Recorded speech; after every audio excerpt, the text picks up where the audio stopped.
إن الحمد لله نحمده ونستعينه ونستغفره ونؤمن به ونتوكل عليه ونعوذ بالله من شرور أنفسنا ومن سيئات أعمالنا من يهده الله فلا مضل له ومن يضلله فلا هادي له أي فلن تجد له وليا مرشدا نشهد أن لا إله إلا الله وحده لا شريك له ونشهد أن سيدنا ونبينا وحبيبنا وبشيرنا وقدوتنا محمدا عبد الله ورسوله الذي أرسله بالحق بشيرا ونذيرا وداعيا إلى الله بإذنه وسراجا منيرا أما بعد فقد قال الله تعالى في كلامه المجيد وفرقان الحميد সবাই আমার সাথে ঠোঁটে ঠোঁট মিলিয়ে মহব্বতের সাথে পড়ুন আউযু বিল্লাহি মিনাশ শাইতানির রাজীম বিসমিল্লাহির রাহমানির রাহিম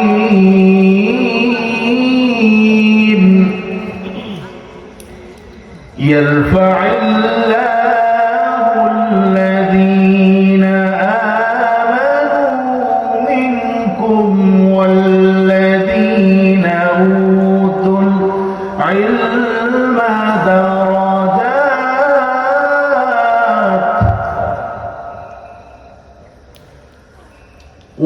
والذين أوتوا العلم درجات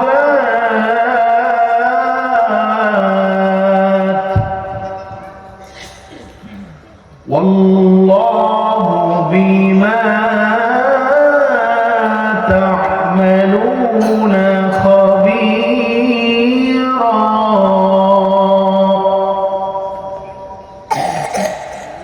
وقال تعالى في شان رسوله إرشادا لنا وتعليما إن الله وملائكته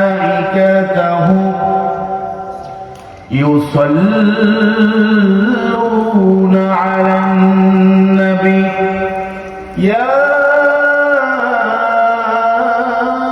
أيها الذين آمنوا صلوا عليه وسلموا تسليما اللهم صل على محمد وعلى آل محمد كما صليت على إبراهيم وعلى آل إبراهيم إنك حميد مجيد আপনারা কি দুরূদ পড়েন না উচ্চ আওয়াজে পড়েন আল্লাহুম্মা বারিক আলা মুহাম্মাদিন ওয়া আলা আলি মুহাম্মাদ কামা বারাকতা আলা ইব্রাহিম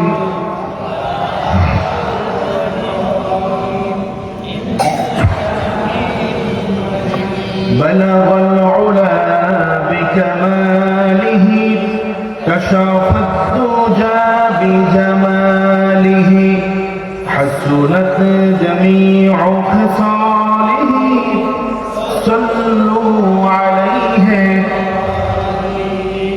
هو الحبيب الذي ترجى شفاعته لكل حول من الأحوال مقتحم بلغ العلا بكماله كشف الدجى بجماله حسنت جميع خصاله صلوا عليه বাংলাদেশের অন্যতম শ্রেষ্ঠ জেলা আলেম ওলামা অধ্যুষিত অঞ্চল লক্ষ্মীপুর জেলার অন্তর্গত সদর উপজেলাধীন 21 নং টুমচর ইউনিয়নের অন্তর্গত 4 নং ওয়ার্ড তালিম ও কোরআন আশরাফিয়া নুরানী হাফিজিয়া মাদ্রাসা এবং টুমচর 4 নং ওয়ার্ড আশরাফিয়া যুব সমাজের উদ্যোগে আয়োজিত আজকের এই প্রথম বার্ষিক ওয়াজ এবং দোয়ার মাহফিলের সম্মানিত শ্রদ্ধেয় সভাপতি অবসরপ্রাপ্ত সেনা কর্মকর্তা আলহাজ সার্জেন্ট ডিএম শাহজাহান সাহেব, আমার বাম পাশেই বসে আছেন আমাদের এই এলাকার সম্মানিত ব্যক্তি আমাদের মুরব্বী জনাব শাহ আলম কোম্পানি সাহেব, আজকের মাহফিলের মুহতারাম মুকাররম প্রধান অতিথি আমাদের উস্তাদুল আসাতিজা উস্তাদুল উলামা শেখুল হাদিস আল্লামা হারুন আল মাদানী হাফিজাহুল্লাহ আতালাল্লাহু উমরাহু ওয়া বারাকাল্লাহু ফি হায়াতিহি, বলেন আমিন। প্রধান আলোচক হিসাবে যিনি আজকে আমাদের মাঝে সর্বশেষ আলোচনা পেশ করবেন, ঢাকা সাইনবোর্ডে অবস্থিত মার্কাজুল হুদার প্রধান মুফাসসির, আমাদের সকলের প্রিয় আলেম, যিনি অনর্বর্ষী বক্তা এবং আমাদের দেশের যতজন আলেম আছেন মুহাক্কিক তাদের মধ্যে অন্যতম আল্লামা আব্দুল কুদ্দুস ফারুকী হাফিজাহুল্লাহ। মাগরিবের পরে আলোচনা রেখেছেন আমাদের প্রিয় ভাই বিশিষ্ট আলেম দ্বীন নোয়াখালী ইসলামিয়া কামিল মাদ্রাসার মুহতারাম আরবি প্রভাষক মাওলানা ইয়াসিন আশরাফি সাহেব। আলোচনা রেখেছেন আমাদের অত্র আশরাফিয়া জামে মসজিদের সম্মানিত খতিব মাওলানা মোহাম্মদ ইয়াকুব তুনসুরি সাহেব। আমার পরে কথা বলবেন আমাদের এই এলাকার এই অঞ্চলের ধর্ম বিশিষ্ট আলেম দ্বীন মুফাসসির কোরআন ফজিলাতুল শেখ মাওলানা হারুনুর রশিদ সাহেব, যিনি কলাকুফা কারামতিয়া কামিল মাদ্রাসায় অধ্যক্ষ হিসেবে দায়িত্ব পালন করছেন। আজকের মাহফিলে যারা এসেছেন, আমরা যারা এসেছি, আমাদেরকে আসার তৌফিক দিয়েছেন কে? জোরে বলেন না, কে দিয়েছেন? যারা বাহিরে ঘুরতেছে তাদেরকে আল্লাহ তাআলা এখনো তৌফিক দেন নাই, ঠিক কিনা? কারণ এটা হচ্ছে রাওদাতুম মিন রিয়াদিল জান্নাহ, জান্নাতের একটা বাগান, ঠিক কিনা? বাহির যারা অবস্থান করছেন এই পর্দার বাহিরে, প্যান্ডেলের বাহিরে, তাদের উপরে কিন্তু এখন সাকিনা নাজিল হচ্ছে না, প্রশান্তি নাজিল হচ্ছে না। যারা এই পর্দার নিচে সামিয়ার নিচে বসে গেছেন, রাসূল সাল্লাল্লাহু আলাইহি ওয়াসাল্লামের হাদিস বলছে যে আপনাদেরকে আল্লাহ রহমতের ফেরেশতারা বেষ্টনী দিয়ে আছে, সারফাস দিয়ে ফেরেশতারা আপনাদেরকে বেষ্টনী দিয়ে আছে এবং আপনাদের উপরে আল্লাহর সাকিনা রহমত নাজিল হচ্ছে, ঠিক কিনা?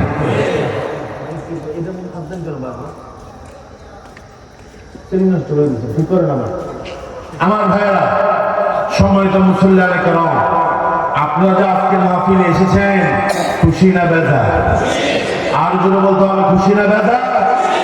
এই জন্য আমরা সকলে খুশি হয়ে বলছি রব্বানা লাকাল হামদ হামদান কাসীরান তাইয়িবান মুবারাকান ফীহি ইয়া রাব্বি লাকাল হামদ কামা ইয়ানবাগী লিজালালি ওয়াজহিকা ওয়া আযীমি সুলতানিকা। বলুন সুবহানাল্লাহ ওয়ালহামদুলিল্লাহ আল্লাহু আকবার।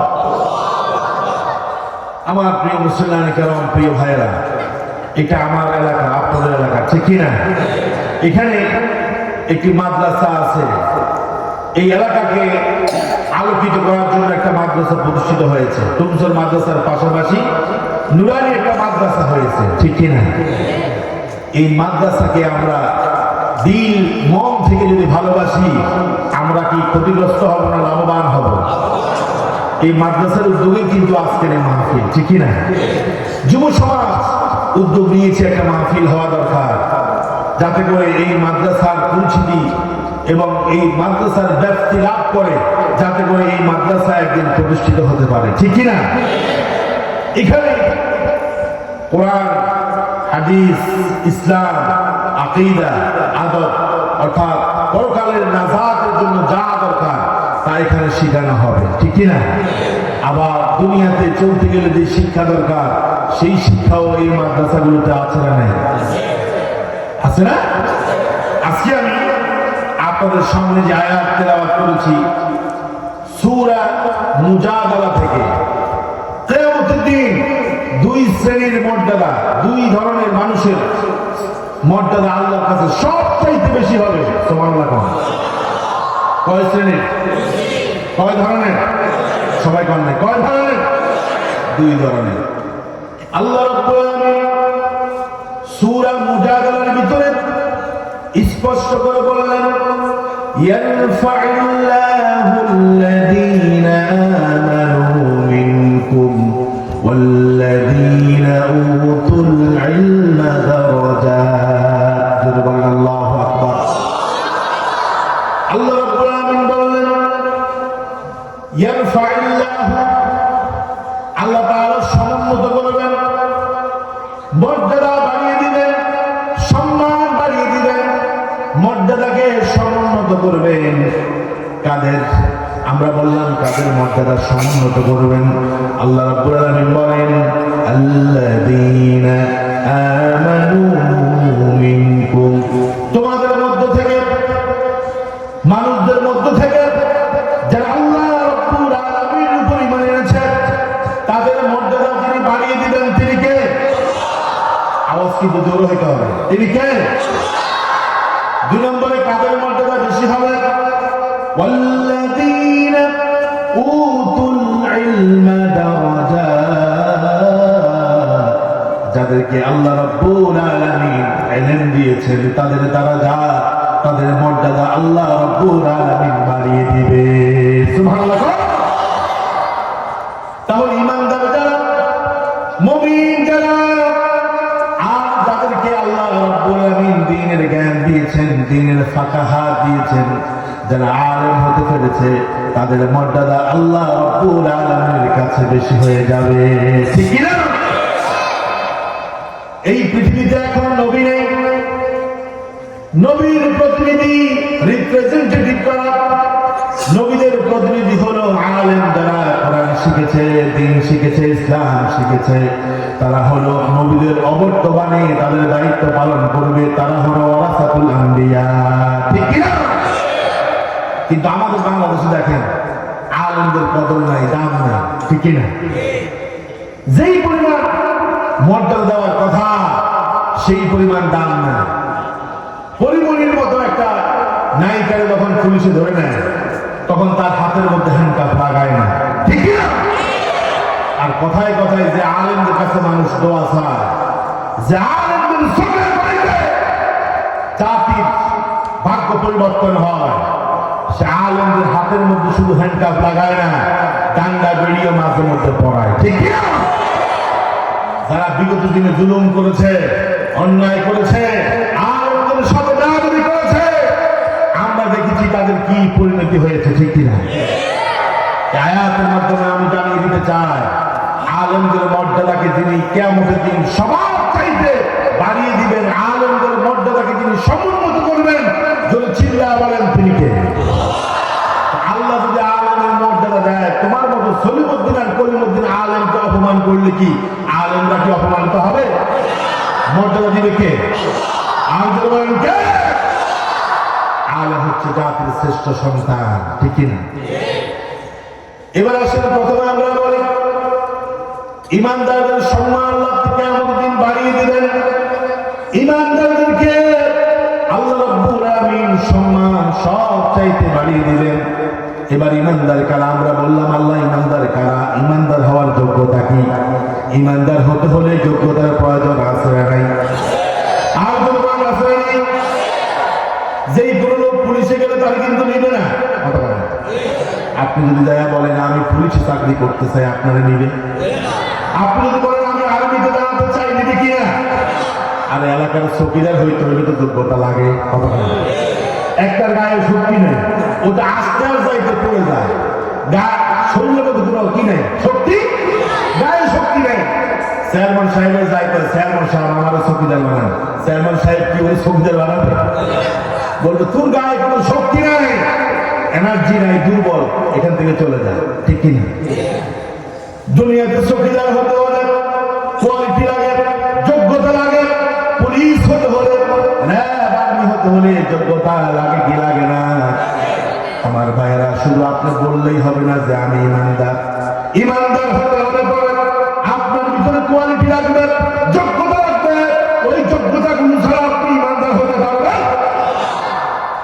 ওই একজনের নাম হচ্ছে আতর আলী, কি না? আতর আলী। আচ্ছা কোন আতরের কোন কি দুর্গন্ধ বাইরে নাকি সুগ্রাণ বাইরে? নাম হচ্ছে আতর আলী, কিন্তু ওটার কাছেও দেওয়া যায় না, দুর্গন্ধ বাইরে হয়, ঠিক কি না? নাম হলো রমজান আলী, রমজান মাসে রোজা রাখে না, একটু আছে না নাই?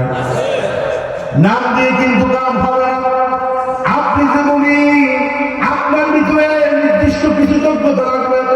এই যোগ্যতাগুলো আপনার ভিতরে যদি না থাকে, আল্লাহ ডায়েরির মধ্যে, খাতার মধ্যে আপনার নাম কিন্তু ইমানদার হিসেবে উঠবে না, ঠিক কিনা বলেন?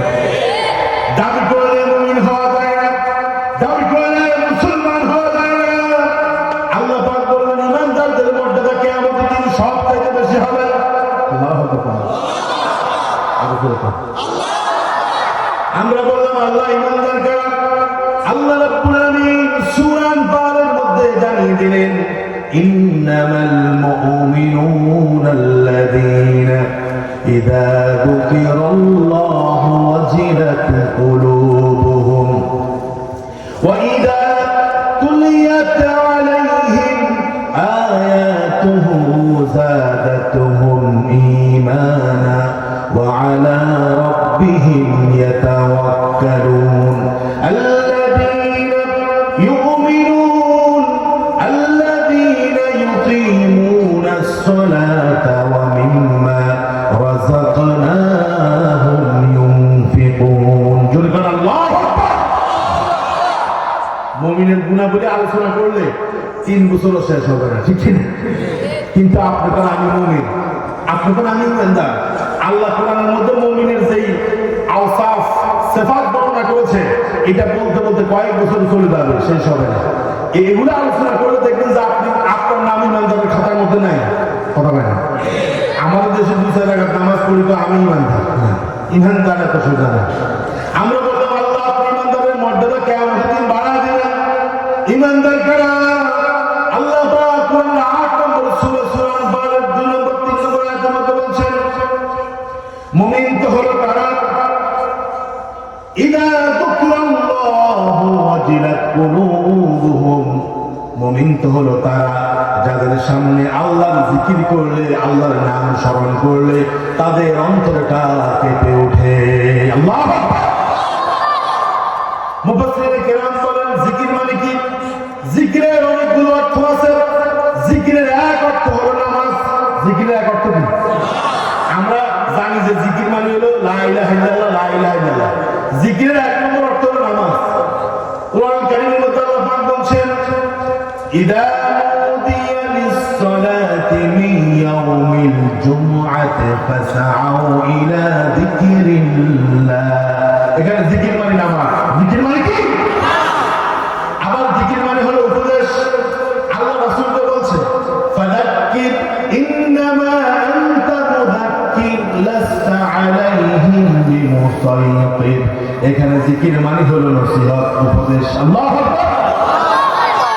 আর এই আয়াতের মধ্যে জিকির মানে হলো আল্লাহকে স্মরণ করা, মানে হলো আল্লাহর যে শাস্তি, জিকরুল্লাহ আইকাবুল্লাহ, আল্লাহকে স্মরণ করা মানে হলো আল্লাহর শাস্তির কথা স্মরণ করা।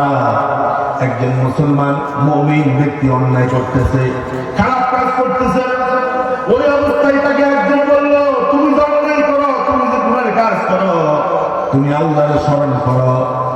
ওই যে আল্লাহর কথা বলার পরে ওই লোকটা যদি বলে আহারে আমার আল্লাহ তো আমাকে দেখতেছে, আমি যে গুনাহ করতেছি, অন্যায় করতেছি, দেখতেছে কে? পৃথিবীর কেউ দেখে না। রাতের আধারে আপনি গুনাহ করেন, পৃথিবীর কেউ দেখে না। রাতের অন্ধকারে আপনি গুনাহ করেন, কেউ দেখে না। দরজা আটকায় গুনাহ করেন, কেউ দেখে না। যিনি দেখেন তিনি কে? ইন্নাল্লাহা কানা আলাইকুম রাকীবা। আল্লাহ আমাদেরকে পর্যবেক্ষণ করতেছেন, সব দেখতেছেন। আপনি গুনাহ করতেছেন, আল্লাহর কথা আপনার মনে নাই। একজন আপনাকে বলতেছে, ও আল্লাহর গোলাম, আল্লাহর বান্দা, তুমি যে গুনাহ করো আল্লাহর তুমি স্মরণ করো। যেই মাত্র আপনাকে বলছে আল্লাহর স্মরণ করো, আল্লাহর কথা আপনাকে স্মরণ করে দেওয়ার পরে আপনি যদি ওই গুনাহটা না করেন, গুনাহ থেকে যদি ফিরে আসেন, গুনাহটাকে যদি বাদ দিয়ে দেন, বুঝতে হবে আপনার ভিতরে আল্লাহর ভয় আছে, আপনি মুসলমান, আপনি মুমিন। আর আল্লাহর কথা স্মরণ করায় দেওয়ার পরেও আপনি যদি ওই গুনাহটা করেন, বুঝতে হবে আপনার ভিতরে কোনো ঈমান নাই। ঠিক কি না? এটা বুঝানোর জন্য আমি একটা উদাহরণ দেই। সেটা কি? ধরেন একজন লোকের সাপে কামড়াইছে। কি কামড়াইছে? সাপে কামড়াইছে। এখন কামড়ানোর পরে আপনি ওজা আনছেন, ওজা নিয়ে আসছেন। এখন ওজাকে আনার পরে ওজা তাকে টেস্ট করছে, তাকে কি বিষাক্ত সাপে কামড়াইছে নাকি নরমালে মাটিয়ে সাপে কামড়াইছে নাকি পানক সাপে কামড়াইছে, এটা পরীক্ষা করার জন্য সে কি করবে? প্রচন্ড জালওয়ালা মরিচ, ধরেন বোম্বে মরিচ, মুখের মধ্যে দিয়ে দিবে। দেওয়ার পরে ওই লোকটাকে জিজ্ঞাসা করবে, যাকে সাপ কামড় দিয়েছে, জিজ্ঞাসা করবে তোমার কাছে কেমন লাগে। যদি সে বলে যে আমার কাছে জাল লাগতেছে, তাহলে ওঝা বুঝবে যে না, তার কোনো বিষাক্ত সাপে কামড়ায় নাই, তার জিহ্বার স্বাদ ঠিক আছে। বিষাক্ত সাপ যদি কামড় দেয় তাহলে জিহ্বার যে স্বাদ এটা নষ্ট হয়। এখন ওঝা টেস্ট করে কেন দেখেন, লোকটা যদি বলে যে আমার কাছে মিষ্টি লাগতেছে, ওঝা মনে মনে চিন্তা করে যে এটা তো বিষাক্ত সাপে কামড়াইছে, ঠিকই না? সে তমিজ করে ওই মরিচ দিয়ে, জালওয়ালা মরিচ দিয়ে, ঠিক না?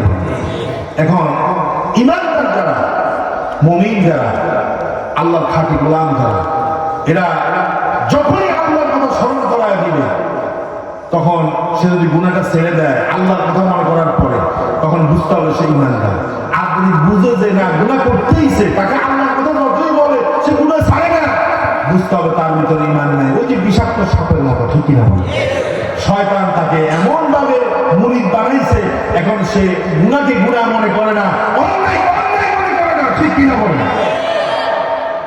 আল্লাহ রাসূলকে একজন সাহাবী জিজ্ঞাসা করলো, ইয়া রাসূলুল্লাহ মাল ঈমান, ওগো নবী, ঈমান কাকে বলে? ঈমান কি? ঈমানের সংজ্ঞা কি? ঈমান কাকে বলে? আল্লাহ নবী বললেন, ইদা সাররাতকা হাসানাতুকা ওয়া সাআতকা সাইয়্যাতুকা, যখন তুমি কোনো ভালো কাজ করো, যদি তোমার কাছে ভালো লাগে, নামাজ পড়তে ভালো লাগে, রোজা রাখতে ভালো লাগে, কোরআনের মজলিসে আসতে ভালো লাগে, ঠিক কিনা বলেন? ঈমানদারের সাথে চলতে ভালো লাগে, ভালো কাজ করলে যখন আনন্দ লাগে, আর মন্দ কাজ করলে, খারাপ কাজ করলে যদি নিজের কাছে খারাপ লাগে, আরে আমি কি করলাম, গুনাহ করে ফেলেছি, অন্যায় করে ফেলেছি, এই যে অনুশোচনা, মনের ভিতরে অনুশোচনা, খারাপ লাগা, খারাপ যদি লাগে, খারাপ কাজ করলে বুঝতে হবে ইমানদার।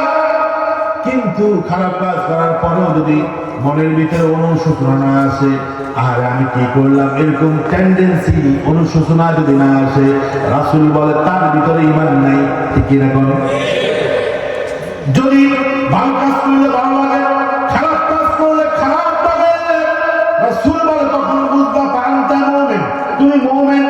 আর যদি উল্টা হয় তাহলে বুঝবা তোমার ভিতরে ঈমান নাই। আমার সমাজে, আমার দেশে আমাদের রাষ্ট্রের মধ্যে দেখেন বহু মানুষ আছে অন্যায় করে, জুলুম করে, অত্যাচার করে, এরকম আছে না? আপনি জালেমকে বারবার বলেন জুলুম করবে ইত্তাকিল্লাহ, আল্লাহর ভয় করো। দেখবেন জালেম আপনার কথা শুনে না, সে জুলুম চালিয়ে যায়, ঠিক কিনা বলেন? চোরকে বলেন চুরি করবে না, আল্লাহর ভয় করো। ডাকাতকে বলেন ডাকাতি করবে না, আল্লাহর ভয় করো। কিন্তু ডাকাতি ছাড়তে পারে না, অপরাধ ছাড়তে পারে না। বুঝতে হবে মুখে ইমানদার দাবি করলো, আসলে কিন্তু সে প্রকৃত মুমিন। বরং আল্লাহর কথা স্মরণ করানোর পরে যারা অন্যায় থেকে ফিরে আসবে তারা হচ্ছে প্রকৃত মুমিন। আল্লাহু আকবার। বনি ইসরায়েলের একটা ঘটনা আপনাদেরকে বলি। বনি ইসরায়েলের এক ছেলে তার চাচাতো বোনকে বলতেছে যে আমি তোমার সাথে অবৈধভাবে মিলিত হব। চাচাতো বোন বলছে তুমি যদি আমাকে 100 দিরহাম, কয় দিরহাম? আপনাকে আমার কথা বুঝুন না, তো দূর করেন না, আমি তো আপনাদের সন্তান। জোর বলেন কত দিরহাম? অনেক টাকা, অনেক টাকা। 100 দিরহাম দিলে তুমি আমার সাথে অবৈধভাবে মিলিত হতে পারবে। ওই যুবকটা অনেক কষ্ট করে 100 দিরহাম জোগাড় করছে, করে সে চাচাতো বোনের কাছে আসছে, অবৈধ কাজে লিপ্ত হবে। এই অবস্থায় চাচাতো বোন তাকে বলল, ইয়া আব্দুল্লাহ ইত্তাকিল্লাহ, ও আল্লাহর বান্দা, তুমি যে অপকর্ম করতে এসেছো, এই অপকর্ম করতেছো, এই অপকর্ম তুমি করতেছো, এটা তোমার জন্য জায়েজ না। ইত্তাকিল্লাহ, আল্লাহকে ভয় করো, আল্লাহকে ভয় করো, আল্লাহকে ভয় করো। ওই যুবকটা সেদিন অবৈধ কাজ না করে, জেনা না করে সে চলে গেছে, টাকাগুলো রেখে গেছে। একদিন সে এবং তার সাথে আরো 2 জন, মোট 3 জন মিলে রাস্তা দিয়ে হাঁটতেছে। হঠাৎ করে প্রচন্ড ঝড় তুফান শুরু হয়ে গেল। পাহাড়ের মধ্যে একটা গুহা ছিল, গর্ত ছিল, ওই গর্তের ভিতরে তারা 3 জন ঢুকে গেল। ঢুকে যাওয়ার পরে উপর থেকে, পাহাড়ের উপর থেকে একটা পাথর এসে তাদের গর্তের সামনে এসে পড়লো। এখন তারা বের হতে পারে, গর্তের মুখ বন্ধ হয়ে গেছে। যুবকরা চিন্তা করল, 3 জন যুবক চিন্তা করলো কিভাবে এখান থেকে বাঁচা যায়, কিভাবে এখান থেকে মুক্তি পাওয়া যায়। কারণ এই জায়গার ভিতরে আল্লাহ রাব্বুল আলামিন ছাড়া বাঁচানোর মতো কেউ আছে? আর আমাদের দেশের মধ্যে এখন যদি হইতো, আমরা কিন্তু ইয়া খাজা, বিপদ থেকে বাঁচা, ঠিক না? কথা বলেন ঠিক না? ছেলে হয় না খাজার মাজারে যায়, টাকা পয়সা নাই খাজার মাজারে যায়। আমি বলি যারা মাজারে যায় ওরা বন্ধ, ওরা মুশরিক, ঠিক না? মাজারের সাথে ইসলামের কোন সম্পর্ক এখানে কার কার আছে? একটু হাত তোলেন। ওরে বাবা, সবাই তো আল্লাহর ওলি, মানে কেউ নাই, সবাই ভালো। তবে আমরা মাজারে যাব না, মাজারের সাহায্য চাইব না। সাহায্য চাইবেন কার কাছে? 3 জন যুবকে কয় এখন তো বাঁচানোর কেউ নেই, কি করি? একজনে কয় যে পাইছি। কি পাইছে? আল্লাহর কাছে এমন একটা দোয়া করো, তোমার জীবনের শ্রেষ্ঠ আমল আছে কিনা দেখো। এই শ্রেষ্ঠ আমলগুলো খুঁজে খুঁজে বের করে আল্লাহর কাছে দোয়া করো। কারণ আল্লাহ তাআলা তো বলছে তোমরা অবতাগু ইলাইহিল ওয়াসিলা, আল্লাহর কাছে ওয়াসিলা তালাশ করো। ওয়াসিলা দিয়ে দোয়া করবে না করে মাঝে মধ্যে বিপদে পড়ে গেছে, চিন্তা করবেন যে আপনার কোন আমলটা আপনার কাছে ভালো লাগছে করতে, যে আমলটা মনে করছেন যে আল্লাহ কবুল করবে, এমন কোন আমল আছে শ্রেষ্ঠ আমল? এরকম কিছু আমল আছে না আমাদের? 3 জন যুবক 3টা আমলের কথা স্মরণ করল। এই 3 জন যুবকের মধ্যে ওই যুবকটা, যেই যুবক তার বোনের সাথে, চাচাতো বোনের সাথে অবৈধ কর্মে মিলিত হয় না আল্লাহর ভয়ে, যুবকটা আল্লাহ বলল, আল্লাহ আমি আজকে আমার আমলের কথা স্মরণ করতেছি। একদিন আমার চাচাতো বোনের সাথে আমি অবৈধ কর্মে লিপ্ত হতে চেয়েছিলাম, যখন আমার চাচাতো বোন আপনার কথা স্মরণ করে দিয়েছে, আমাকে আল্লাহর ভয়, আপনার ভয় যখন আমার দিনের ভিতরে ঢুকায় দিয়েছে, আমি অন্যায় কাজটা করি না। আল্লাহ মেহেরবানি করে ইন্নী ফাআলতু হাযা ইত্তিকাউক, এই কাজটা আমি আপনার সন্তুষ্টির জন্য করেছি, কেউ দেখতো না যদি আমি অপকর্ম করতাম। যখনই আমার দিনের ভিতরে আপনার ভয় ঢুকে গেল, পৃথিবীর কেউ দেখে না, আপনি তো দেখেন, এই কথা যখন আমার মনের ভিতরে আসলো, দিনের ভিতরে আসলো, আল্লাহ কাজটা আমি করি নাই, আপনাকে ভয় করে ওখান থেকে চলে এসেছি।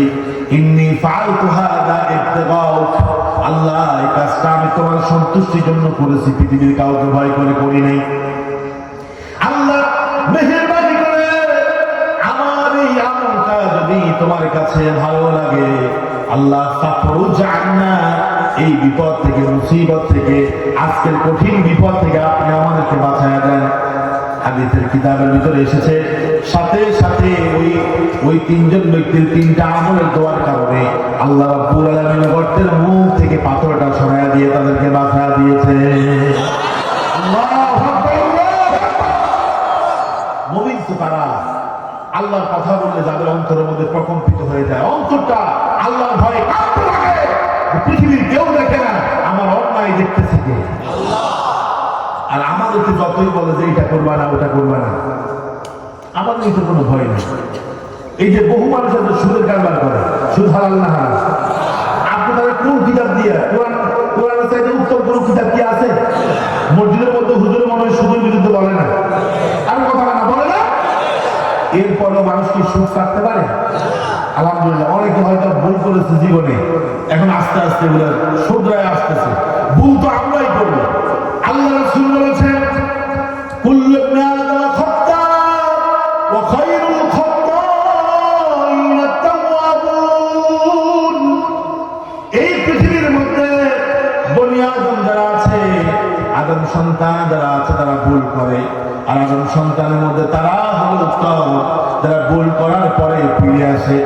আর যে ব্যক্তি মৃত্যু পর্যন্ত ভুলের উপরে থাকে, ভুল ছাড়তে পারে না, গুনাহ ছাড়তে পারে না, ওই ব্যক্তি যত নেক আমল করবে, আল্লাহ রাব্বুল আলামিন তার কোন নেক আমলকে কবুল করবে না। ঠিক কি না? আপনি জীবন অন্যায় করেছেন, সুদ খেয়েছেন, ঘুষ খেয়েছেন, অপকর্ম করেছেন, বুঝেন না, গভীর রাতে উঠে আল্লাহকে বলেন, আল্লাহ ইন্নী যালামতু নাফসি যুলমান কাসীরা ওয়া লা ইয়াগফিরু যুনুবা ইল্লা আনতা ফাগফির লি মাগফিরাতান মিন ইনদিক ওয়ারহামনি ইন্নাকা আনতাল গফুরুর রহিম। এভাবে কেঁদে কেঁদে আল্লাহর কাছে বলে, আল্লাহ রাব্বুল আলামিন আপনাকে মাফ করে দেবে। ঠিক কি না? আল্লাহ রাব্বুল আলামিন বলেন, ওয়াল্লাযীনা ইযা ফাআলু ফাহিশাতান আও যালামু আনফুসাহুম যাকারুল্লাহ ফাস্তাগফিরু লিযুনুবিহিম ওয়া মান ইয়াগফিরু যুনুবা ইল্লাল্লাহ। আল্লাহ পাক বলেন, যারা খারাপ কাজ করে, অশ্লীল কাজ করে, গুনাহের কাজ করে, আও যালামু আনফুসাহুম, অথবা নিজের উপরে জুলুম করে গুনাহ করার কারণে, ফাস্তাগফিরু লিযুনুবিহিম, গুনাহ করার পরে আমি আল্লাহর কাছে ইস্তিগফার করে ক্ষমা চাই। আল্লাহ পাক বলেন, ও বান্দা শুনে রাখো, ওয়ামান ইয়াগফিরু যুনুবা ইল্লাল্লাহ, আমি আল্লাহ ছাড়া পৃথিবীতে এমন কে আছে, আমি আল্লাহ ছাড়া পৃথিবীতে এমন কে আছে তোমাকে মাফ করবে? এজন্য ক্ষমা চাইবেন কার কাছে? আপনার গুনাহটা যদি পাহাড় পরিমাণ হয়, আল্লাহ পাকের রহমত আরশে আজিমের চাইতেও বিশাল। ঠিক কি না? আপনি যদি গুনাহ করতে করতে ক্লান্ত হয়ে যান, আর যদি তওবা করেন, আল্লাহ রাব্বুল আলামিন আপনাকে ক্ষমা করতে করতে কখনো ক্লান্ত হবে না। ঠিক কি না? এজন্য অপরাধ করলে ক্ষমা চাইবেন কার কাছে? মৃত্যুর আগে আগে চাইতে হবে। আমরা দেশে কি করে, একটা মানুষ মুমূর্ষু অবস্থায় পড়ে গেছে, মরে যাবে অবস্থা, এরপরে মসজিদের হুজুরে নিয়ে বলে যে তওবা পড়ান। আমি দেখছি যে আমার অনেক জায়গায় নেওয়া হয়েছে তওবা পড়ানোর জন্য। আমি বলতেছি আস্তাগফিরুল্লাহ, উনি আস্তাগফিরুল্লাহ বলতে পারেন না। কেমনে বলবেন? আর তওবা করার সময় তো মৃত্যুর সময় না, তওবা করার সময় হচ্ছে তখন শক্তি থাকে। ঠিক কি না? এত মরে যাবে কতক্ষণ পরে, এটাও তওবা করা। তওবা মানে কি? তওবা মানে হচ্ছে আর রুজু, ফিরে আসা, গুনাহ থেকে ফিরে আসা। যে ব্যক্তি এখন তওবা করেছে, উনি গুনাহ থেকে ফিরে আসার সময় না। এই জন্য তওবা করতে হবে এনার্জি থাকা অবস্থায়, শক্তি থাকা অবস্থায়। আপনি যখন বৃদ্ধ হয়ে যাবেন, মরতেছেন, এখন গড়গড়া শুরু হয়ে গেছে, তওবা করতেছেন, এই তওবা তো আল্লাহ দরবারে কবুল হবে না। ঠিক কি না? আর তওবা এটা দিন থেকে আসতে হবে। আরেকজন আপনাকে পড়াইয়া দিলে এটার নাম তওবা না, ঠিক কিনা বলেন? তাহলে ইমানদারদের মর্যাদা কিয়ামতের দিন বেশি হবে, আলেমদের মর্যাদা বেশি হবে। প্রথম হলো ইমানদারদের। এখন ইমানদার কারা? ইমানদারের ডেফিনেশন কি? আল্লাহ পাক বলছে ইমানদার হচ্ছে তারা আল্লাহর কথা মনে হলে যাদের অন্তরটা দিলটা প্রকম্পিত হয়, মানে গুনাহ করে না, আল্লাহর কথা মনে হয়েছে গুনাহ ছেড়ে দিয়েছে। আল্লাহু আকবার। দুই নম্বর আমরা বললাম আল্লাহ ইমানদার কারা? আল্লাহ রাব্বুল আলামিন বললেন ইমানদার হলো তারা ওয়াইদা তুলিয়াত আলাইহিম আয়াতুহু যাদাতুহুম ঈমানা। মুমিন তো হলো তারা, ইমানদার তো হলো তারা, আল্লাহর আয়াত কোরআন যখন তাদের সামনে তেলাওয়াত করা হয় তাদের ইমানটা বহু গুণে বেড়ে যায়। সুবহানাল্লাহ। এই যে আমি কোরআন তেলাওয়াত করছি, আপনাদের কাছে ভালো লাগছে না? কিছু মানুষ আছে গান ভালো লাগে, কথা বলেন। আমাদের এই সময় তো মনে হয় গান বাজনা চলে না, কথা বলেন চলে? আমি স্পষ্ট ভাষায় বলে দিতে চাই, আমার বাড়ি সহ এই কয়েকটা বাড়ির যারা আছেন, আমরা ইনশাআল্লাহ একটা কমিটি করব, যেই বাড়িতে বিয়ের অনুষ্ঠানের দিন বক্স বাজবে, গান বাজবে, ওই বাড়িতে যায় আমরা ইনশাআল্লাহ সেখানে একটা প্রতিরোধ করবো, বাধা দেবো, ঠিক না? মাঝে মধ্যে অনেকে বলে হুজুর বিয়েটা পড়ান, আমি যাই না। কেন? রাতের বেলা তামসা করছো, গান বাজনা বাজাইছো, জোরে জোরে মানুষের ঘুম নষ্ট করছো, আর দিনের বেলা এসে হুজুরকে দিয়ে কালমা পড়াইলা, এই বিয়ে আমরা নাই, ঠিক কিনা? কথা বলেন ঠিক না? যেই বাড়িতে বক্স বাজবে আমরা হুঁশিয়ার করে দিতে চাই, এই মসজিদের খতিব সাহেব সহ আমরা প্রতিরোধ ব্যবস্থা করে তুলবো, যেখানেই হবে সেখানেই প্রতিরোধ হবে, ঠিক কিনা? কোন দুঃসাহস কেউ দেখাবেন না, আল্লাহকে ভয় করেন, আওয়াজে গান চালানো বন্ধ করেন। গান শুনতে মনে চাইলে হেডফোন লাগায়, ইয়ারফোন লাগায় আপনি শুনেন, আপনার কানের পর্দা ফাটাইয়া ফেলেন, আমাদেরকে শোনানো দরকার না, ঠিক কিনা? এখন আমরা দেখি অনেক জায়গায় জোরে জোরে আওয়াজে গান চালায় যায়, কথা বলেন না কেন, ঠিক কিনা? কোরআন তেলাওয়াত এটা হলো মুমিনের দিনের খোরাক। কোরআন তেলাওয়াত যখন হবে মুমিনের দিলটা শীতল হয়ে যাবে। আল্লাহ রাসূল যখন আবু বকর রাদিয়াল্লাহু তাআলা আনহুর সামনে তেলাওয়াত করতেন, আবু বকর রাদিয়াল্লাহু তাআলা আনহু বলতেন ইয়া রাসূলুল্লাহ উতলু, রাসূল আপনি আরো তেলাওয়াত করেন, আরো তেলাওয়াত করেন।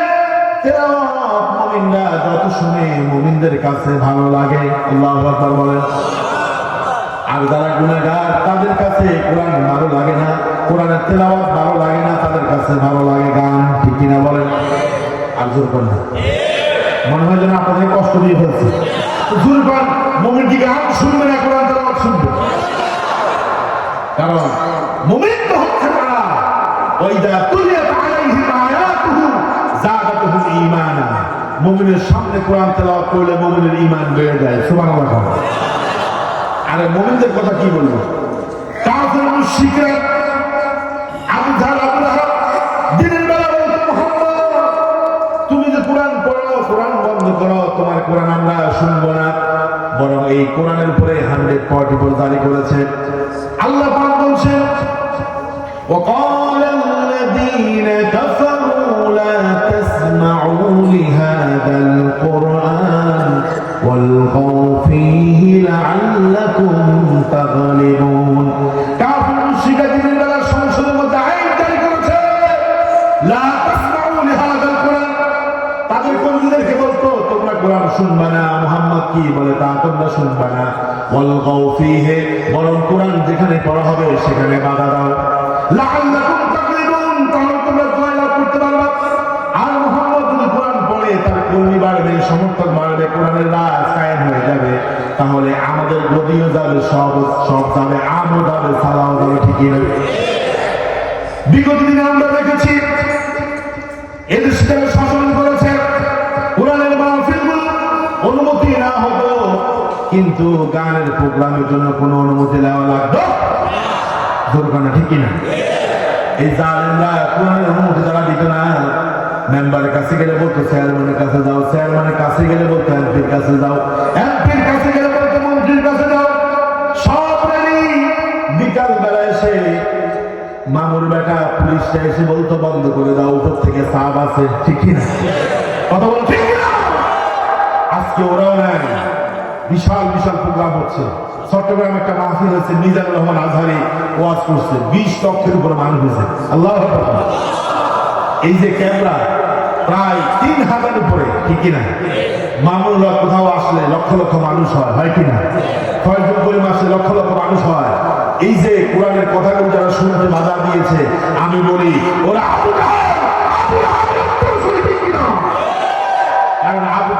লাহাবরা এই পৃথিবীতে সর্বপ্রথম কোরআন শুনতে বাধা দিয়েছিল, ঠিক কিনা? এটা শুনেন আসল কথা। দিনের বেলা কোরআন শোনা যাবে না, মুহাম্মদের কাছে যাওয়া যাবে না, মুহাম্মদের অনুসারী হওয়া যাবে না। রাতের বেলা কি করে জানেন? রাতের বেলা এসে এসে চুপি চুপি শুনে মুহাম্মদ ইসলাম কি পড়ে। আল্লাহু আকবার। দেখবেন অনেক হিন্দুরা, আমরা বিভিন্ন জায়গায় মাহফিলে যাইলে হিন্দুরা এসে দাঁড়ায় দাঁড়ায় আওয়াজ শুনে, পরে আমরা নামলে কয় দাদা আমি তো সুমন চন্দ্র দাস, অমুক দাস, তমুক দাস। বলে যে আমরা যদিও হিন্দু কিন্তু কোরআন শুনতে ভালো লাগে। আল্লাহু আকবার। ওরা দিনের বেলা কোনদিকে বলতো যে কোরআন শুনেও না, রাতের বেলা ওরা গোপনে গোপনে এসে কোরআন শুনতো। আল্লাহু আকবার। তাহলে মুমিন তারা, কোরআন শুনলে তাদের ঈমান বাড়ে, ভালো লাগে, তৃপ্তি লাগে, ওরাই তো মুমিন, ঠিক কি না? আর কোরআন শুনতে তাদের ভালো লাগে না, বিরক্ত লাগে, বুঝতে হবে ওদের ভিতরে ঈমান নেই। কথা কথা ক্লিয়ার কাট কথা। আমি বেশি তাফসীর করতে পারবো না, কারণ আমার সময় কম। আমার পরে আরো 3 জন মেহমান আছে। কয়জন? আবু বকর। কয়জন? 3 জন। আর আমি কি বয়ান করবো? আমি তো আপনাদের মানুষ। আমার ভাইরা, এবার আমরা আল্লাহকে বললাম আল্লাহ। প্রথমে বলছে যে মুমিন তারা আল্লাহর কথা মনে করিলে গুনাহ ছেড়ে দেয় যারা, অন্যায় কাজ করে না যারা, অর্থাৎ অন্তর প্রকম্পিত হয়, মানে আল্লাহর ভয়ে অন্যায় কাজ ছেড়ে দেয়। এটা তাফসীর হলো। এটা মুমিন কারা? কোরআন শুনলে তাদের ঈমান বাড়ে, ভালো লাগে। এবার আমরা আল্লাহকে জিজ্ঞাসা করলাম আল্লাহ মুমিন কারা? 3 নম্বরে আল্লাহ রাব্বুল আলামিন বললেন মুমিন হলো তারা ওয়া আলা রাব্বিহিম ইয়াতাওয়াক্কালুন। মুমিন তো হলো তারা আল্লাহর উপরে ভরসা করে যারা। আল্লাহু আকবার। এত আস্থা বলে তো আরো জোরে করুন আল্লাহু আকবার। যে এক কাপ চা আর একটা সিঙ্গারার জন্য নেতার পিছনে কি করে স্লোগান দেয়, আর মাহফিলে আইলে আল্লাহ সুবহানাল্লাহ, ঠিক না?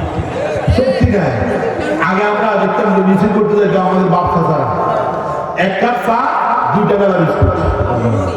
এখন সংখ্যা আপলোড হয়েছে, আর আমরা এখানে আসি, অবশ্যই ওখানে আসি। দেখেন 1 কাপ চা 2টা বেলা বিস্কুট, এটা হলো সারাদিন। বাবা আমার নেতা, তোমার নেতা, অমুক নেতা ছাতা মাথা, ঠিক না? আমার নেতার চরিত্র ফুলের মতো পবিত্র, গান দেখায় 5 ওয়াক্ত। কথা বলে আসি না? নেতাও 2 নম্বর, কর্মীও। আর যে নেতা 5 ওয়াক্ত নামাজ পড়ে, কোরআন অধ্যয়ন করে, হাদিস অধ্যয়ন করে, সাহিত্য অধ্যয়ন করে, দাওয়াতি কাজ করে, সামাজিক কাজ করে, কয়টা নাম দেখায়, ঠিক না? কথা বলে ঠিক না?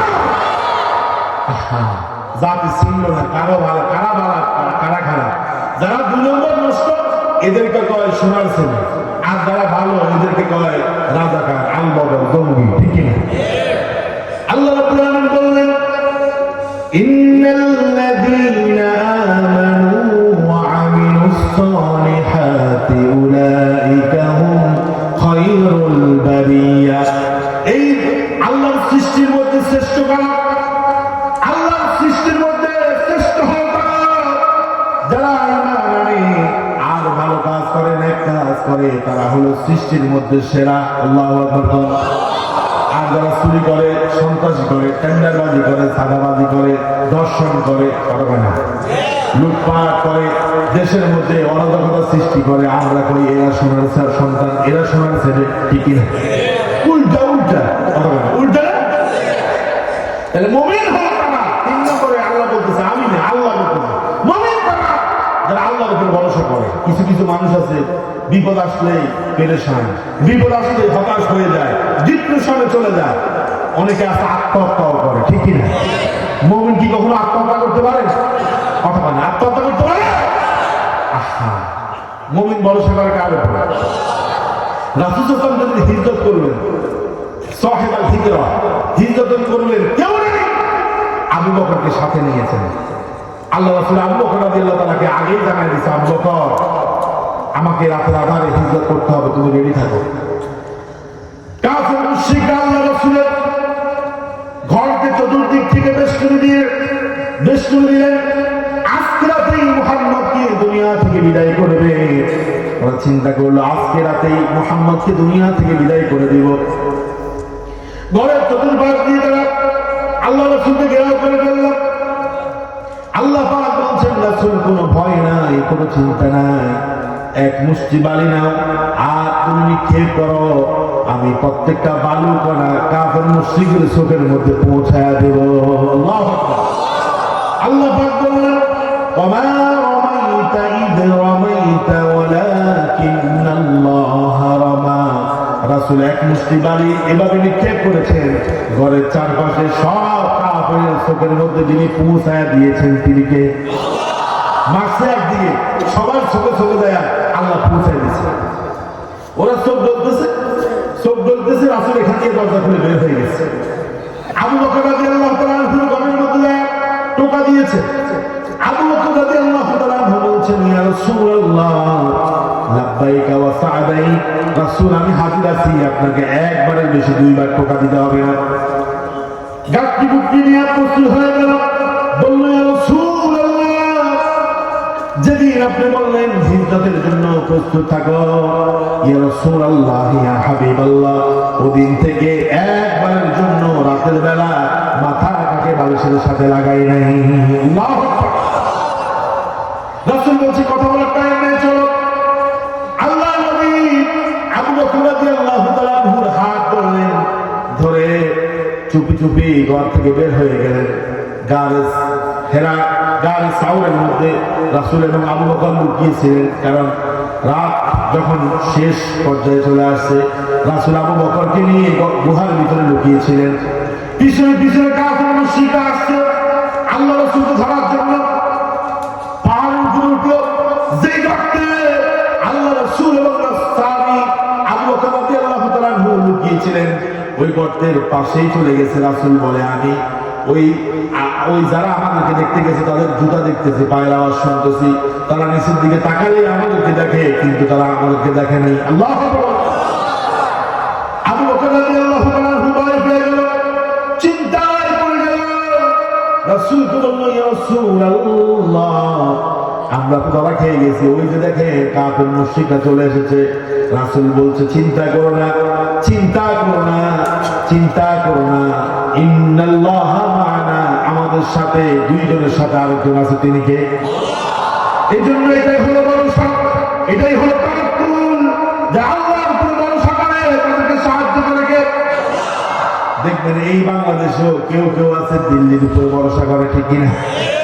দিল্লির উপর ভরসা করেছে, এই জন্য তারা টিকতে পারে নাই। আর যারা আল্লাহর উপর ভরসা করে এরা 16টা বছর দেশে ছিল, দেশ থেকে পাকিস্তানে যায় না, ঠিক না? দিল্লির উপর ভরসা নয়, দাদা বাবুদের উপর ভরসা নয়, ভরসা করতে হবে তোমরা কার উপর ভরসা করো? কারণ ওরা তো ইমানের দাবি করে, কিন্তু ওদের ভিতরে ইমান কতটুকু আছে আল্লাহ জানে। মুমিনরা কখনো অমুসলিমদের উপর ভরসা করতে পারে না। আল্লাহ পাক বলেন, আমাইয়া তাওয়াক্কাল আলাল্লাহ, যে আমি আল্লাহর উপর ভরসা করে আমি আল্লাহর উপর নতুষ্ট হই, ঠিক কি? দেখেন ইমান কি জিনিস। ফিরআউন মুসা আলাইহিস সালাম এবং তার উম্মতদেরকে ধরতে যাবে রাতের বেলা। আল্লাহ তাআলা বলতেছে, রাতের বেলা বাইর হবা, যাতে করে জালেমরা যখন ঘুমে থাকবে তখন বের হবা, মিশর থেকে বের হয়ে যাবে, মিশরে থাকা দরকার নেই। কথা বলে না, কারণ ফিরআউনের কথায় কথায় বলতো যে মিশর আমার দেশ, ঠিক না? এই দেশে অতীতে যারা ছিল এরাই কথায় কথায় বলতো যে আমরা দেশের মালিক, আমরা এই দেশে থাকবো, তোমরা কোথায় যাবে যাও, ঠিক না? ফিরআউন মাঝে মধ্যে বলতো ইমানদারদেরকে, তোমরা বাইর হয়ে যাও, দেশে থাকা দরকার নেই। আল্লাহ ঠিক আছে, ফিরআউনের দেশে ফিরআউন থাকুক, তোমরা বাইর হয়ে যাও। তবে বাইর হওয়াকে দিনের বেলা বাইর হয়ে না, দিনের বেলা বাইর হলে কিন্তু ফিরআউন দেখে বলবে। আসরি বিইবাদি, ইসরা বলা হয় রাতের সফরকে, দিনের সফরকে বলা হয় সফর, রাতের সফরকে বলা হয় ইসরা। আল্লাহ বলতেছে, আমি আসরি বিইবাদি, মুসা তোমার উম্মতদেরকে নিয়ে, ঈমানদারদেরকে নিয়ে রাতের বেলা বাইর হয়ে, দিনের বেলা বের হয়ে কারণ ওরা তোমাদেরকে দেশও থাকতে দিবে না, এই দেশ থেকে অন্য দেশে যাবা বাঁচার জন্য তারা এটাও চাইবে না, ঠিক কিনা? ওই যে এক লোকে বানাইছে, যে তারা দেখতে পারে না কখন দাঁড়াইছে, কেন বসো, বসতে রাখো না, বসাও যাবে না। এবার হেঁটে শুই গেছি, আমরা কেউ ঘুরতে গেছে, গলা হুটতে হাঁটতে তো দাঁড়াইতে পারতো না, বসতে পারতো না, শুইতে পারতো না, কি আমি কিনতাম কত কীর্তি হাঁটতে পারি, কথা বুঝেন না আপনারা? হ্যাঁ এরকম। এখন ওরা ইমানদাররা মিশর থেকে পালায় যাবে ফেরাউনের ভয়ে, ফেরাউনকে না পালাইতে পারবে না। ফেরাউন ত্যাগ পেয়েছে, রাতের বেলা মুসা এবং তার উম্মতরা মিশর থেকে পালিয়ে যাচ্ছে ফেরাউনের ভয়ে। ফেরাউনটা চিন্তা নাই কদ্দূর যাইতে পারে, আমাদের দেশে কয় মোল্লাদৌল মসজিদ পর্যন্ত। আই হ্যাঁ, আমি কই মোল্লাদৌল মসজিদ পর্যন্ত না, মোল্লার দৌড় হচ্ছে জান্নাত পর্যন্ত, ঠিক কিনা? মসজিদ পর্যন্ত কথা ভাই বুঝে না কি এটা নতুন, বুঝে না। এখন দেখে ফেরাউন আসতেছে পিছন দিক থেকে, দুই দিকে পাহাড়, পিছনে হলো ফেরাউনের বাহিনী, সামনে হলো সাগর, ঠিক কিনা? এই যে আমাদের তিন দিকে হলো ইন্ডিয়া, দাদা বাবু, আর দক্ষিণ হলো খালি বাংলা, বঙ্গোপসাগর, ঠিক কিনা? এই জন্য দাদা বাবুরা মাঝে মধ্যে আঙ্গুর হুমকি দেয়। আবার হিন্দুরা ওই দেশে নাটক করে, কয় যে আঙ্গুরে ইয়ে করিও না, আঙ্গুর কিন্তু উপরে কিন্তু কি আছে, হ্যাঁ বড় বাবু আছে। এই জন্য আমি কই হিন্দুদের ল্যাব হচ্ছে বাংলাদেশে, কল্লা হয়েছে ইন্ডিয়া, ঠিক কিনা? কথা বলো ঠিক কিনা? সাপের লেজের মধ্যে দৌড়লে যে তোর সাপ সবল দেয়, হিন্দুরা কয় আঙ্গুরে দৌড়লে খবর আছে, উপর থেকে কিন্তু খবর আছে, ঠিক কিনা? এখন দুই দিকে হলো পাহাড় মিশরের, পিছন দিক থেকে ফেরাউন আসতেছে, সামনে হলো সাগর। মুসা আলাইহিস সালামের দুর্বল উম্মতেরা, আমরা যেরকম দুর্বল ইমানদারের কুমারী, দুর্বল ইমানদাররা মুসা আলাইহিস সালামকে বলল, মুসা রে কোথায় আমাদেরকে নিয়ে আসছো? আমরা তো তোমার ভালো মানুষ মনে করছি, তুমি বলছো আল্লাহ বাঁচাইব। এখন পিছনে ফেরাউনের বাহিনী, সামনে হলো সাগর, দুই দিকে হলো পাহাড়, যাবো কোথায়? ও মুসা, আমরা তো ধরা খেয়ে গেছি, আমরা তো আর বাঁচবো না, আজকেই শেষ। সবাই কালেমা পড়তেছে। মুসা বলে, শোনো, কাল্লা কাল্লা ইন্না মাই রাব্বি সায়াহদিন, ও আমার উম্মতরা ভয় পায় না, আমার সাথে আল্লাহ আছে। শোনো, আমার সাথে আল্লাহ আছে, সায়াহদিন, কিছুক্ষণের ভিতরে তিনি আমাকে বাঁচার পথ দেখা দিবে। আল্লাহু আকবার। উম্মতরা তো হুজুর কয় কি বিশ্বাস হয় না, বিশ্বাস করে না। 16টা বছর আমরা বললাম ধৈর্য ধরেন, ধৈর্য ধরেন, ধৈর্য ধরেন, ধৈর্য ধরেন, কয় না, সম্ভব হইত না, জালেম যাইতে না, গেছেন নিচে গেলে এটা বিশ্বাস করেন না মনে হয় আমার ভাই। আমি আর 5 থেকে 7 মিনিট আপনাদের সামনে কথা বলবো, এরপর আরো মেহমানরা আছে, ইনশাআল্লাহ সময় সুযোগ পাইলে দীর্ঘক্ষণ আলোচনা করবো। আমার ভাইরা বাইরে গেলে তো 2-4 ঘন্টা আলোচনা করি, ইনশাআল্লাহ সময় পেলে অন্য সময় করবো। এখন মুসার দুর্বলতার ভয় পেয়ে গেছে, কি মুসা কি কর, পিছনে সেনাবাহিনীর আওয়াজ শুনে যেতেছে, অস্ত্র শস্ত্র নিয়ে আসতেছে, গোলাবারুদ। মুসা তো আল্লাহ ভরসা। মুসা সাল্লাল্লাহু বললেন, ভয় করো না, আল্লাহ পথ দেখা দিবে। তিনি যখন এটা বলতেছেন, উম্মতরা হাওমাও শুরু করে দিয়েছে, বিশ্বাস করতেছে না। কিছুক্ষণ পর আল্লাহ পাক মুসা আলাইহিস সালামের উপর ওহী করছেন, মুসা তোমার হাতে ওটা কি লাঠি? লাঠি দিয়ে কি করো? সাগরের মধ্যে নিক্ষেপ করো। সাগরের মধ্যে তিনি নিক্ষেপ করলেন, সাথে সাথে তিনি 12টা রাস্তা বের করে দিয়েছেন। তিনি কে? রাস্তা কয়টা বার করছে দেখেন। এখন বলবো, এই সময় তারা করবো যে এটা করবো আমি আগে যাবো, এটা করবো আমি আগে যাবো, এটা করবো আমি আগে, এটা করবো আমি পরে। মুসা সাল্লাল্লাহু ইমানদার উম্মতের মধ্যে 12 দল ছিল, কয় দল? মাঝে মধ্যে হুজুররা আমাদের মধ্যে এত দরকার দল, কিন্তু এখন না, অতীতও ছিল অনেক, ঠিক কিনা? আমার ভাইয়েরা, আপনারা বুঝতে হবে যে কোন দল দিনের কাজ করে, ইসলামের কথা বলে, ওই দলে হচ্ছে আসল দল, ঠিক কিনা? তাদের উপরে জুলুম নির্যাতন সব চাইতে বেশি রাসূল বলেছেন, আসাদুন নাস বালা আল আম্বিয়া সুম্মা আল আমসাল ফাল আমসাল। নবী রাসূলের উপরে যে নির্যাতন হয়েছে, এই নির্যাতন তাদের উপরে বেশি হবে। আলেম ওলামারা যারা সত্যের কথা বলতে গিয়ে জুলুমের শিকার হবে, তাই সত্যের দল, ঠিক কিনা? কিছু কিছুক্ষণ পরে যখন রাস্তা হয়ে গেছে, মূসা তার দল বল নিয়ে চলে গেছে ওই পারে, পিছন দিক থেকে ফেরাউন আসছে। ফেরাউন কি এই রাস্তা কবে করলাম? সামসা আছে না সামসা? আমি এক মুরব্বীর উপরে সামসা কারে করা, তো লুঙ্গির মতো দেখতে ওটার নাম নামসা, নেতার মতো দেখতে নেতা না, ওটার নাম সামসা। ঠিক সামসার স্যার আপনি না করছেন, ভুলে গেছেন। এক্সপ্রেসওয়ে, এক্সপ্রেসওয়ে, টানেল, এটা তো আমরা করছেন। ফেরাউন চলে মনে হয় করছি, ভুলে গেছি, বয়স হচ্ছে তো। ডুবছে, ডুবার পর যখন সাগরের মধ্যখানে গেছে, দুই দিক থেকে পানি এসে জনমের মতো পানি খাওয়ায় দিয়েছে, ঠিক কিনা? ফেরাউন ডুবতেছে, বাঁচতেছে আর পানি খাইতেছে, আর সে বুঝছে যে আল্লাহ তাআলা ধরছে। আমানতু বিরব্বি মূসা ওয়া হারুন, আমানাত বিহি বানু ইসরাঈল, বনি ইসরাঈল যে আল্লাহর উপর ঈমান আনছে, আমি সে আল্লাহর বিশ্বাস করতেছি। ফেরাউন মৃত্যুর আগে বলতেছে, আল্লাহ কয় এখন তোমার মনে হচ্ছে যে আল্লাহ আছে, একটু আগে তো তুমি আমার এই অস্বীকার করেছো, ঠিক কিনা? সুতরাং ইমানদার যারা, তারা ভরসা করে কার উপরে? মূসা আলাইহিস সালাম ভরসা করছে কার উপরে? বাঁচেছে কি? আর ব্যাখ্যা করবো না। 4 নম্বর মুমিন কারা? আল্লাযীনা ইয়াকিমুনাস সালাত, তারা নামাজ কায়েম করে, প্রতিষ্ঠা করে, প্রতিষ্ঠার জন্য আন্দোলন করে।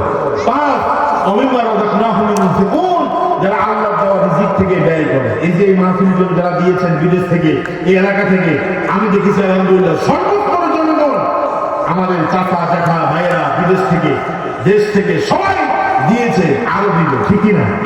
এই মাদ্রাসা তালিমুল কুরআন আশরাফিয়া, আমাদের বড় হুজুরের নামে আশরাফিয়া নুরানি মাদ্রাসা, ইনশাআল্লাহ কুতুল মাসজিদের হুজুরের বরকতে, দোয়ার বরকতে মকবুল হয়েছে, মঞ্জুর হয়েছে। গোটা বিশ্ব কুতুল মাদ্রাসাকে চিনে। আমি বলি যে তালিমুল কুরআন আশরাফিয়া নুরানি মাদ্রাসা আমার হারুন ভাই শুরু করেছে, আমার শাহ আলম ভাই, ইয়াকুব সহ যারা চেষ্টা করতেছে, ইনশাআল্লাহ এই নুরানি মাদ্রাসাও একদিন এই এলাকায় প্রতিষ্ঠিত হবে, ঠিক কিনা? এখন ইনশাআল্লাহ যে বলছেন, খোলা ভাই তো জানেন।